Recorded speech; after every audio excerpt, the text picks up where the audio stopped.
Time to put on your dancing shoes, cause this Saturday night fever kills.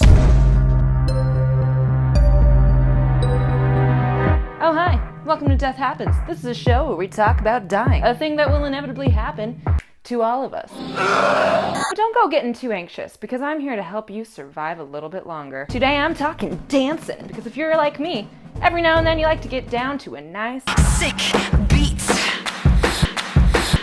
Whatever type of dance you're into, ballet, waltz, breakdance, contemporary, hip-hop, tap, the twist, twerking, gabbing, cha-cha sliding with nay-nayin', voguing. Vogue, vogue, vogue, baby, vogue, vogue, vogue. You break it down, really, all it is just rhythmic flailing around done in a coordinated or controlled manner. And if executed without the right precautions, you might be on your way to the casket. A living room dance routine satisfies my need to rage and also gets a little cardio in so I stay fit. But coming from experience, sometimes you can get caught up in a moment in the music and then you forget that your ankles are weak and you come down and roll your ankle.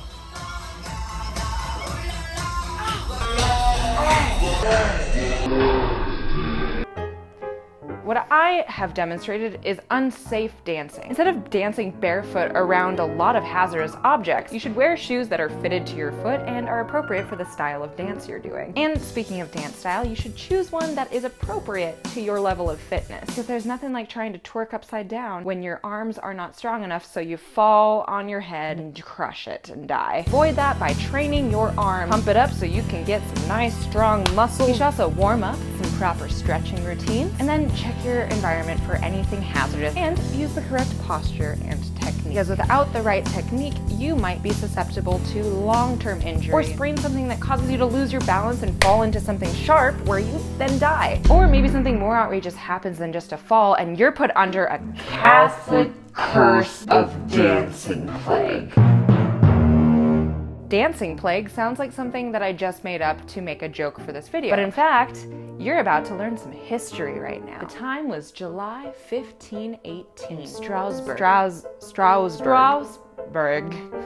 as they say. A mysterious hysteria of dance broke out among the people and ultimately killed 400. And it all started out with a woman known as Frau Trophia. She started dancing in the streets to nothing but the sounds of the city. All day, all night, morning, afternoon, for 4 to 6 days until about 30 people joined her after a week. And then in a month, 400 were dancing. At the time, local physicians investigated this happening and blamed it on a disease they called hot blood. And instead of bloodletting, they thought they would just let the people sweat and twerk the disease out. They even made a stage and hired professional dancers and musicians to provide background music to this death dance. People started dying from sheer exhaustion, heart attacks, and strokes, and the episode lasted until September. That's a long time to dance, so it's no surprise to me that 400 people died. And while this does sound bizarre, in the 16th century, this wasn't completely uncommon. Some similar instances were recorded from Switzerland, Germany, and Holland. One theorist thinks that it was the superstition and group thought around this Catholic curse that they thought had been put on them. And when people are in a highly suggestible state,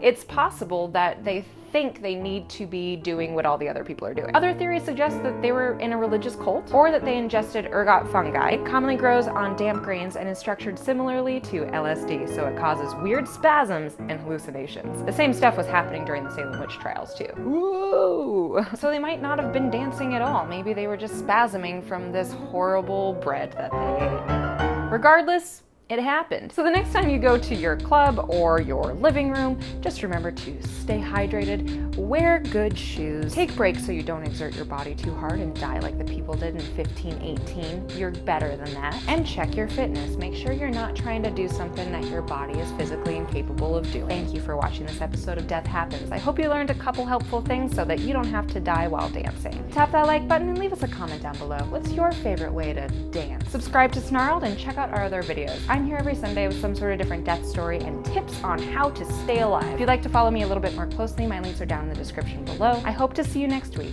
but remember, we're all gonna die.